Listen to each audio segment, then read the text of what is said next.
সম্মানিত বন্ধুগণ, আসসালামু আলাইকুম ওয়া রাহমাতুল্লাহি ওয়া বারাকাতুহু। কাছে দূরে, দেশে অথবা দেশের বাহির থেকে যে যেখান থেকে ঠিক এই মুহূর্তে বাস্তব জীবনের গল্প শোনার জন্য আমার সাথে জয়েন করেছেন, আমি রানা, KH রানা। আপনাদেরকে স্বাগত জানাচ্ছি নিশি গল্পের আজকের 10ম পর্বে। বন্ধুগণ, আজ আমি আপনাদেরকে শোনাবো আমার নিজের বাবার জীবনে ঘটে যাওয়া এক ভয়ঙ্করতম জিনের বাস্তব ঘটনা। আজকের গল্পের টাইটেল, হাড়িদিয়া নদীর ভয়ঙ্কর জিনের খপ্পরে একদা আমার বাবা।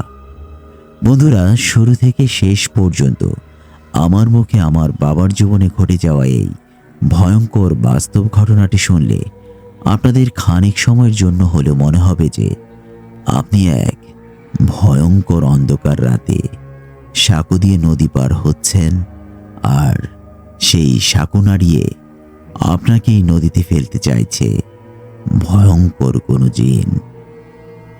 গল্পটি শুনে আপনাদের ভালো লাগলে আপনার মতো করে একটা মন্তব্য কমেন্ট বক্সে লিখে যাবেন, কারণ আমার বাবার জীবনে জিন ঘটিত কয়েকটি ঘটনা রয়েছে। আপনাদের সাড়া পেলে বাকি গল্পগুলো বাবার নিকট হতে শুনে আপনাদেরকে শোনাবো। চলুন বন্ধুরা, গল্প শুরু করা যাক। বাবা যেভাবে ঘটনাটি আমাকে বলেছেন, আমি ঠিক একইভাবে আপনাদেরকে ঘটনাটি আমার কণ্ঠে শোনাচ্ছি। ঘটনাটি ঘটার সন 1965 সাল। তখন আমার বয়স 13 থেকে 14 বছর হবে। সদ্যমাত্র শিশু থেকে কৈশোরে পা দিয়েছি। তখন আমার ছোট দাদা আব্দুল মজিদ প্রধান মারা গিয়েছেন। ওনার জানাজা ও দাফন শেষ করতে রাত প্রায় 10টা বেজে যায়। ওনার জানাজা ও দাফনে অনেক আত্মীয় স্বজন অংশগ্রহণ করেছিলেন। তেমনি অংশগ্রহণ করেছিলেন আমারই বড় ভগ্নিপতি জনাব নজরুল ইসলাম। আমার ভগ্নিপতির বাড়ি ছিল আমাদের বাড়ি থেকে 4 কিলোমিটার উত্তরে শিবপুর উপজেলার ঘাসহলা গ্রামে। আমার ভগ্নিপতি যথারীতি আমার ছোট দাদার জানাজা এবং দাফন কার্য সমাপ্ত করে উনি বাড়ি যাবে বলে বাড়ির দিকে রওনা দিচ্ছেন। তখন যেহেতু রাত 10টা বেজে গিয়েছে, তাই ওনাকে একা যেতে হবে ভেবে বাড়ির মুরব্বীরা আমাকে বলল, গুলজার, তুই তোর ভগ্নিপতি নজরুলের সাথে তার বাড়ি যা। এত রাতে একা একা তার বাড়ি ফেরাটা ঠিক হবে না। যেহেতু রাস্তাঘাটের অবস্থা ভালো না, সাঁকো দিয়ে নদী পার হতে হয়, তার একা যাওয়াটা ঠিক হবে না। তার সাথে তুইও তার বাড়ি রওনা দে। তখন আমার ভগ্নিপতি বলল, চলো গুলজার, আমার সাথে চলো, আমার বাড়িতে 2-1 দিন বেরিয়ে আসবে। তখন আমি নিশ্চিন্তে আমার দুলাভাইয়ের সাথে ওনার বাড়িতে যাওয়ার জন্য রওনা দিলাম। তখন রাত্র 10:30 হয়তো বা বাজে। আমি এবং দুলাভাই আমাদের বাড়ি থেকে রওনা দিয়েছি রাত 10:30টার দিকে। যখন আমাদের বাড়ি থেকে আমাদের পার্শ্ববর্তী গ্রাম ভেলানগর পৌঁছেছি, ভেলানগর আমাদের যে মেইন সড়কটি রয়েছে তা পেরিয়ে ভেলানগর পশ্চিম পাড়া দিয়ে একটি সাঁকো আছে, যে সাঁকোটি হাড়িদিয়া নদীর উপর দিয়ে চলে গিয়েছে। এই হাড়িদিয়া নদী পার হতে হয় এই সাঁকোটি দিয়ে। তৎকালীন সময়ে এর উপরে কোনো ব্রিজ ছিল না, যদিও এখন এই হাড়িদিয়া নদীর উপর দিয়েই ঢাকা সিলেট মহাসড়কটি চলে গিয়েছে। নদীতে বিশাল ব্রিজ হয়েছে। তৎকালীন সময়ে ওই নদী সাঁকো দিয়ে পেরোতে হতো। যাই হোক, তখন আমরা নদীটি পের হওয়ার জন্য সাঁকোটির কাছে গেলাম। ভেলানগর পশ্চিম পাড়ার যেই মাঝি পাড়াটি রয়েছে তার ভিতর দিয়ে চলে গেছে একটি সরু রাস্তা, এবং ওই রাস্তাটি নদী দিকে মিশে গিয়েছে। রাস্তার শেষ প্রান্তে সাঁকোটি শুরু, এবং সাঁকোটি ওই পাড়ে চলে গিয়েছে শিবপুর উপজেলার কারারচর এলাকায়। আমরা তখন সাঁকোটি পেরোবার জন্য সাঁকোর উপর দুজন উঠলাম। যখন আমরা সাঁকোটি কিছুটা পেরিয়ে গেলাম, তখনই অন্ধকারের মধ্যে যেন পুরো নদীতে প্রচণ্ড ঝড় উঠেছে। নদীর পানি যেন উথাল পাতাল করে এপাশ থেকে ওপাশ নিয়ে যাচ্ছে। এমন সব শব্দ এবং বাতাস, আমি তো প্রচণ্ড ভয় পেয়ে গেলাম। আমি ভয়ে জড়সড় হয়ে দুলাভাইয়ের পাঞ্জাবির কার্নিশ ধরে ফেললাম। দুলাভাই আমাকে বললেন, কোনো ভয় নেই, মনে মনে যে দোয়া পারো তা পড়তে থাকো, আমার সাথে সামনে এগিয়ে চলো। তখন তিনি, ওনার হাতে একটি লাঠি ছিল, সেই লাঠি দিয়ে বাঁশের সাঁকোতে বাড়ি মারতে মারতে বলতে থাকেন, এই কারা আছিস সেখানে, এখান থেকে সর, তা না হলে তোদেরকে কিন্তু জ্বালিয়ে দেব। আমার পথে বাধা হলে তোরা বিপদে পড়বি। তখন কিছুটা সাঁকো ঝাঁকানো বন্ধ হলো। আমরা আরেকটু এগিয়ে গেলাম। তারপর আবার শুরু হলো সে বাতাস। কিন্তু বাতাস শুরু হতেই দুলাভাই ওনার হাতের লাঠি দিয়ে সাঁকোতে আবারও বাড়ি দিলেন এবং কি দোয়া যেন বিড়বিড় করে পড়তে লাগলেন আর মুখে সশব্দ উচ্চারণ করতে লাগলেন, যারাই আছি সেখানে চলে যা, আমাদেরকে নির্বিঘ্নে সাঁকোটি পেরোতে দে, যদি তা না হয় তাহলে কিন্তু তোরা বুঝবি, তোদের গায়ে আগুন জ্বালিয়ে দেব। কথাটি বলার সাথে সাথেই আবারও সাঁকো জাগানো বন্ধ হয়ে গেল। সবকিছু যেন একদম নীরব নিস্তব্ধ হয়ে গেল। তখন আমরা সাঁকোটি সুন্দরভাবেই পেরোতে পারলাম। সাঁকোটি পেরিয়ে যখন ওই পার পৌঁছলাম, তখন দেখলাম যে সামনে বিশাল বড় চাষের জমি, ফসলের মাঠ। এই অন্ধকার রাতের বেলাও আকাশে কয়েকটি তারা জ্বলছে মিটমিট করে, আর ওই আলোতে আমরা দেখলাম যে ফসলের মাঠ, বিস্তীর্ণ মাঠ জুড়ে শুধু ফসল আর ফসল। তারই মাঝে আমরা এই ফসলের মাঠ পেরিয়ে গ্রামের রাস্তায় আমাদেরকে উঠতে হবে।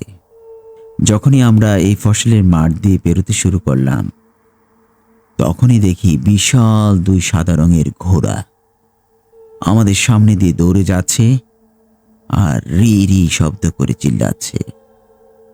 আমি দুলাভাইকে বললাম, এত রাতে এখানে ঘোড়া কোত্থেকে আসলো দুলাভাই? দুলাভাই আমাকে বললেন, এগুলো কিছু না, সামনে এগিয়ে চলো। আমি বললাম, যেভাবে ঘোড়া দৌড়চ্ছে যদি আমাদেরকে মারিয়ে চলে যায়? উনি বললেন, এগুলো তোমার আর আমার কাছে আসবে না, ওরা ওদের পথে চলে যাবে। যে সকল দোয়া পড়ো, দোয়া পড়তে পড়তে এগিয়ে চলো। আমরা দোয়া পড়তে পড়তে যখন আরেকটু সামনে এগিয়ে গেলাম, দেখি ওই দুই ঘোড়া নদীর পাড় দিয়ে দৌড়তে দৌড়তে কোথায় যেন মিলিয়ে গেল, যেন হঠাৎ অদৃশ্য হয়ে গেল। ঘোড়া দুটিকে আর আমরা দেখতে পেলাম না। আর একটু সামনে এগিয়ে গেলাম, তখন আমরা বিস্তীর্ণ ফসলের মাঠের মাঝখানে রয়েছি। তখন দেখি বিশাল দুটি সাদা রঙের গরু। একটি গরু ফসলের জমির পশ্চিম পাশে রয়েছে, আর একটি গরু পূর্ব পাশে রয়েছে। দুটি গরু দুদিক থেকে যেন সকল ফসল মারিয়ে খেয়ে ফেলছে। আমি দুলাভাইকে বললাম, দুলাভাই, এত রাতে এই গরুগুলো কার?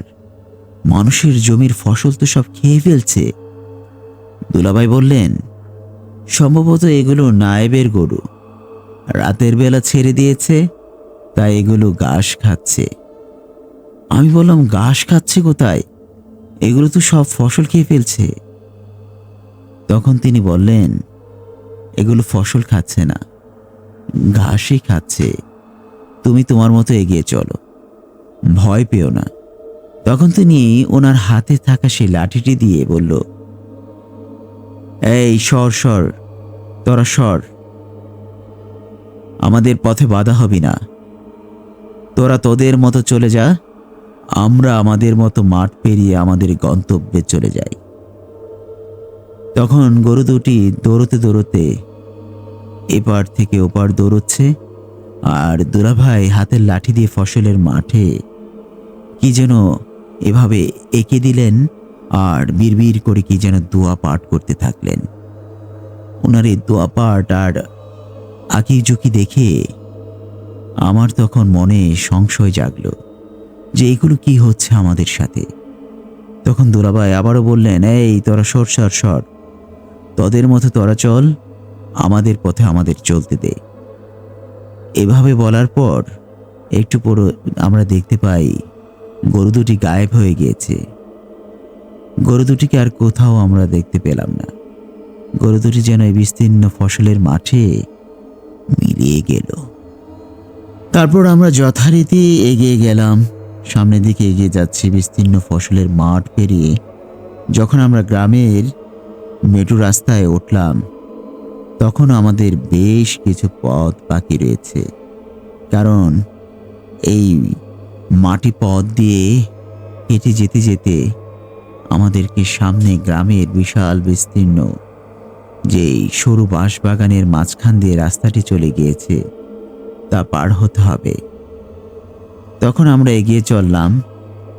এগিয়ে চলতে চলতে যখন সেই বাঁশবাগানের মধ্যে আমরা উপস্থিত হলাম, তখন দেখি সেই বাঁশবাগানের কয়েকটি বিশাল বড় বড় বাঁশ রাস্তার উপরে পড়ে আছে।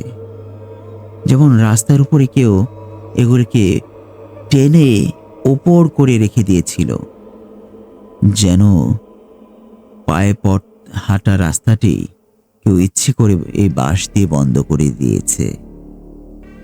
তখন আমি ভয়ে অস্থির যে এই রাস্তা কিভাবে পেরিয়ে যাব, কারণ রাস্তার মাঝখানে তো বিশাল অনেকগুলো বাঁশ ঝুলে রয়েছে।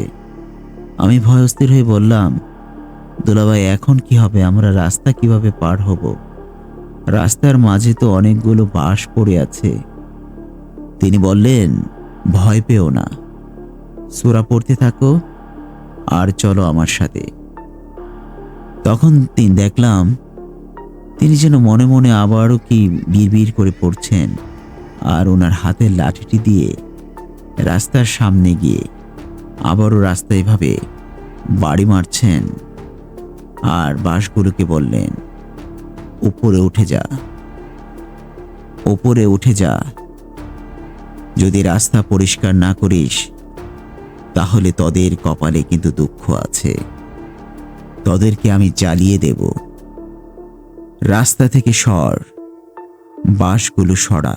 এভাবে উনি যখন ওনার হাতের লাঠি দিয়ে রাস্তায় বাড়ি মারছেন আর এই শব্দগুলো বলছেন, আমি অবাক হয়ে দেখলাম যে অটোমেটিক বাঁশগুলো যেন ধীরে ধীরে ওপরে উঠে যাচ্ছে। তখন আমরা কিছুক্ষণ দাঁড়িয়ে থেকে বাঁশগুলোকে উপরে উঠে যেতে দেখলাম।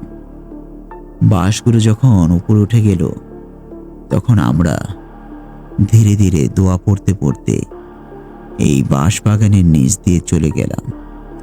আমরা যখন এই বাঁশবাগান পেরিয়ে আরেকটু সামনের দিকে এগিয়ে চললাম, সামনেই ছিল বিশাল একটি আনারস বাগান।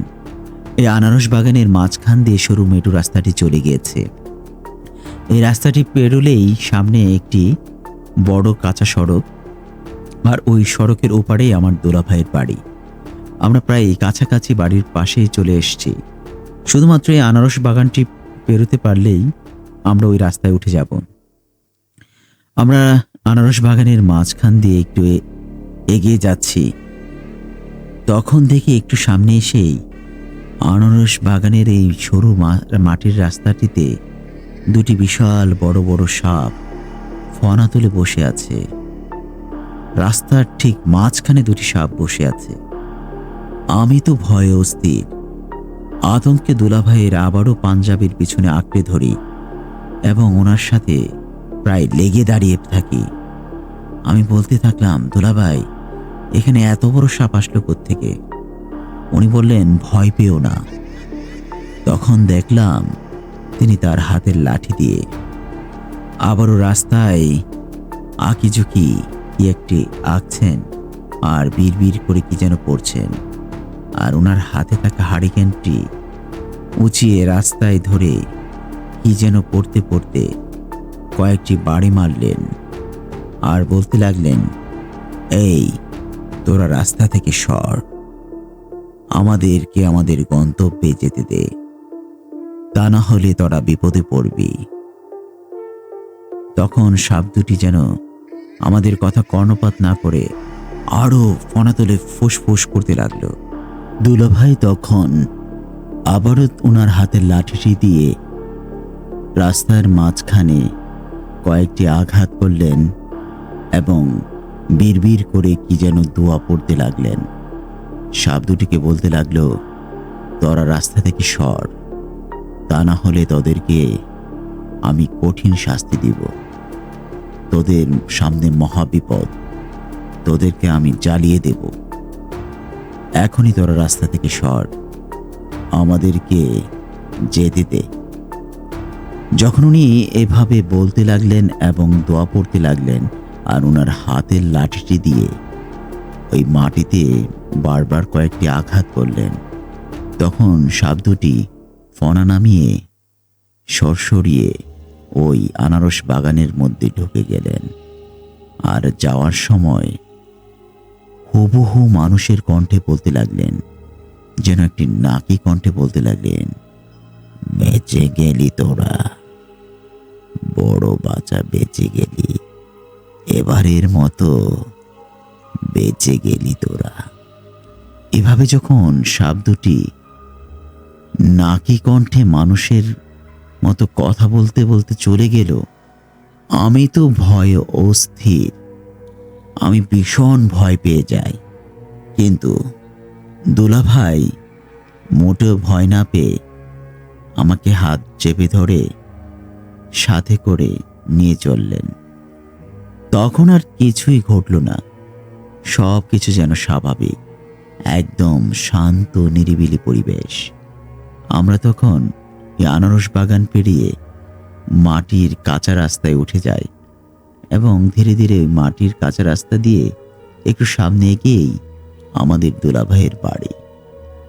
আমরা ওই রাতে আর কোনো রকম ঘটনার সম্মুখীন না হয়ে বাড়িতে পৌঁছে যেতে পেরেছিলাম। তারপর বাসায় ফিরে আমরা আপাকে ডেকে তুলি এবং আপা যখন দরজা খুলে দিলেন, বললেন, এত রাত্র হয়েছে কেন তোমাদের ফিরতে? তখন দুলাভাই বললেন যে কাল সব বলবো, এখন বিছানাটি প্রস্তুত করো, আমরা কিছু না খেয়েই শুয়ে পড়ব, এখন আর কিছু খাবো না। তখন আমি আর দুলাভাই কলপাড় গিয়ে ভালোভাবে হাত মুখ ধুয়ে অজু করে ঘরে এসে হাত পা মুছে বিছানায় শুয়ে পড়লাম।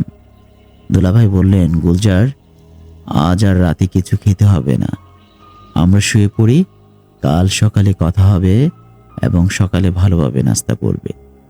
তখন আর কোনো কথা না বাড়িয়ে আমি বিছানায় শুয়ে পড়লাম এবং যথারীতি একটু পরেই ঘুমিয়ে গেলাম। পরদিন সকালে যখন ঘুম ভাঙে, তখন দোলাভাই দেখি যে উনি হাত মুখ ধুয়ে নাস্তা রেডি করে আপাকে সামনে নিয়ে বসে আছেন। আমাকে ডেকে উঠালেন এবং বললেন, যাও দ্রুত হাত মুখ ধুয়ে এসো। আমি হাত মুখ ধুয়ে এসে নাস্তা করলাম। নাস্তা শেষে দুলাভাইয়ের নিকট জানতে চাইলাম গত রাতের বিষয়ে। উনি আমাকে বললেন, ওগুলা কিছু না, ওগুলা নিশ্চয়ই তুমি অনেক গল্প শুনে থাকবে, জিনের গল্প। এটা হচ্ছে, এগুলো ছিল জিন, অশরীরী কিছু জিন। এরা তোমাকে আমাকে সেই নদীর পাড় থেকে ধরেছিল। যদি আমার কিছু দোয়া আর মন্ত্র জানা না থাকতো, তবে তোমাকে আমাকে বেশ ক্ষতি করতো তারা। আল্লাহর অশেষ রহমতে আমার কিছু দোয়া আর মন্ত্র জানা ছিল। আমার বাবা আব্দুল কাদির মুন্সি। উনি ছিলেন একজন আধ্যাত্মিক চিকিৎসক। ওনার কাছে অনেক জিনে ধরা পরিধরা রোগী আসতো চিকিৎসা নিতে, এবং বাবা এই বিষয়ে বেশ পারদর্শী ছিলেন। অনেক লোকের উপকার করতেন, চিকিৎসা দিতেন। বাবার কাছ থেকেই এই কিছু দোয়া আর প্রয়োজনীয় মন্ত্র শিখে রেখেছিলাম, যেন কাজে লাগে। আজ সেটা কাজে লাগলো আর কি। আমি তোমাকেও শিখিয়ে দেব, কারণ চলতে ফিরতে যে কোনো বিপদে তোমার এগুলো কাজে লাগবে। তখন আমি দোলাভাইয়ের কাছ থেকে কিছু দোয়া এবং মন্ত্র শিখে নিলাম। তারপর আমি ওই দিন যথারীতি ওনার বাড়িতে বেড়ালাম। ওই দিন থেকে পরদিন আমি বাড়ি ফিরতে রওনা দিলাম। দিনের বেলায় যেহেতু রওনা দিয়েছি, আমার আর তেমন কোনো ভয়ই ছিল না। আমি দিনের আলোয় যখন যে রাস্তা দিয়ে ফিরছিলাম, ওই একই রাস্তা ছিল যে রাস্তা দিয়ে আমরা গত রাতে আমার দোলাভাইয়ের বাড়িতে ফিরে এসছিলাম।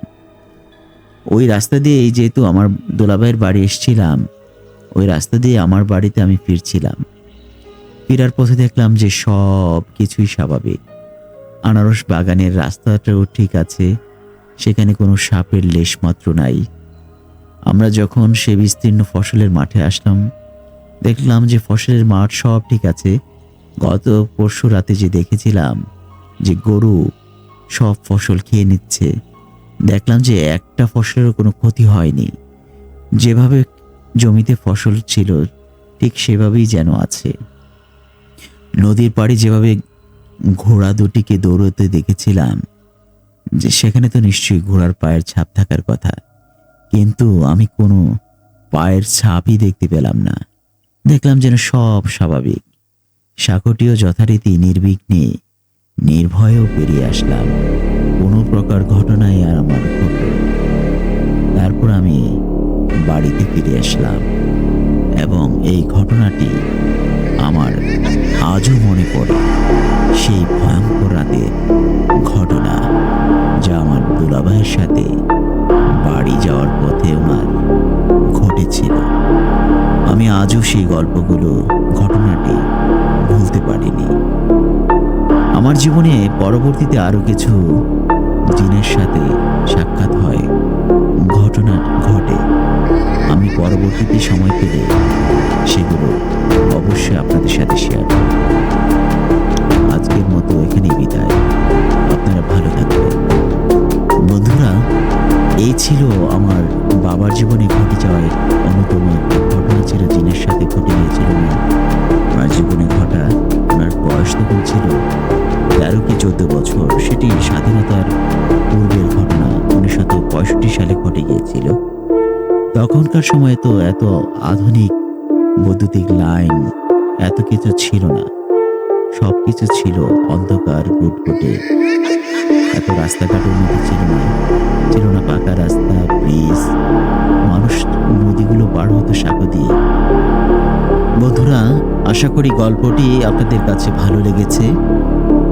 যদি ঘটনাটি ভালো লেগে থাকে তাহলে অবশ্যই কমেন্ট বক্সে জানাবেন, এবং আমাকে আরও উৎসাহ প্রদান করবেন এই গল্পটিকে লাইক এবং শেয়ার করে।